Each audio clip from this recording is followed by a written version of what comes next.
Oh my god, guys. Oh my god. The hype is real right now for Bleach Brave Souls. If you watched the Bankai live stream that K-Lab did, they announced that there would be another wave of manga characters. The hype. Oh my god, my head.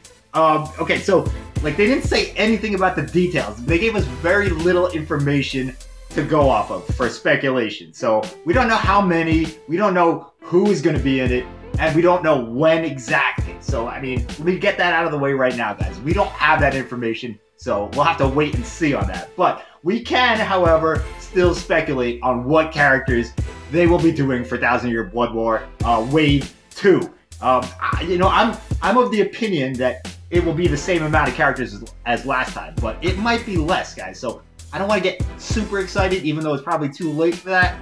But you know, it could be another 14, or it could be just 4. So I'll just give you my locks, the characters that they must do for round 2 to correct some of the wrongs they did in round 1. So first on the list, I gotta put first on the list my Yuri. My Yuri did so much in the Thousand Year Blood War arc. He was such an important character.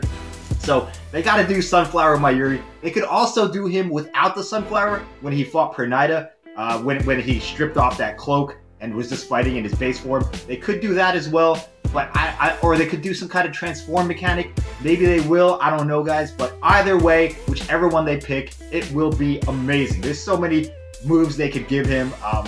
They gotta do Mayuri. He's too important to the plot of Thousand Year Blood War. Now, second on the list has got to be Aizen. Aizen, people everywhere are asking for Aizen, and when he wasn't announced in Wave 1 of manga characters, there was a lot of people that were quite disappointed, to say the least. You know, people were like quitting the game. I know Zhang Zhang was super mad about it. There was other people like that too. But they could do a lot with Aizen.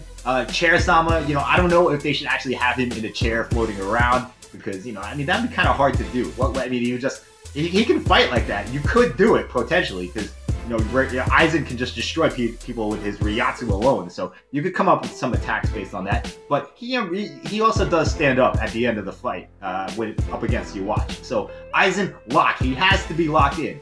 Aizen is a must-do for K-Lab. There's gonna be a lynch mob at their door if Aizen does not come out this time. All right. Third lock has got to be Bankai Yamamoto. He must be in this wave, guys. Bankai Yamamoto, I mean, he's got so much stuff they could do for him. I mean, it's almost too much information on his powers and stuff that they can do. The only problem with Bankai Yamamoto is the voice acting. And as you know, unfortunately, the voice actor for Yamamoto passed away last year, and it might be a struggle to find someone to replace him. So if they don't do Bankai Yamamoto because of that, you know, we'll just have to accept it, guys. That's just the way it's got to be. Now, beyond this, guys, beyond those three, those are the big three that must get done. There's other potential too. Like, I still don't know if they can do Quincy's or not, because, you know, as you all know, Quincy's don't have voice actors yet. They haven't been cast.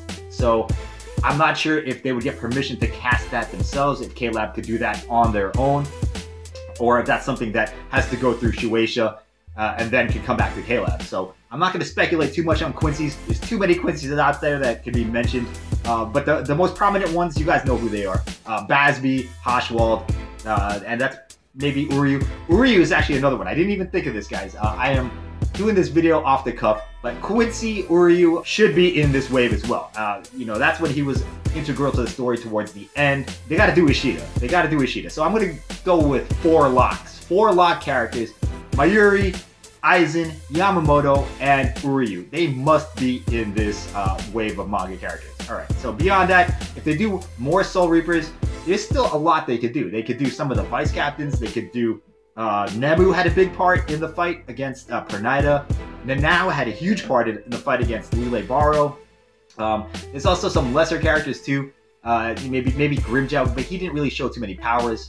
You know, Neliel, same deal, so I don't know if they would do her. And besides, those Espadas are already getting original variants for 2019. So those are my picks, guys. I don't know if I should speculate more, but those 6 characters, those 6 Shinigami should definitely be in the Wave 2.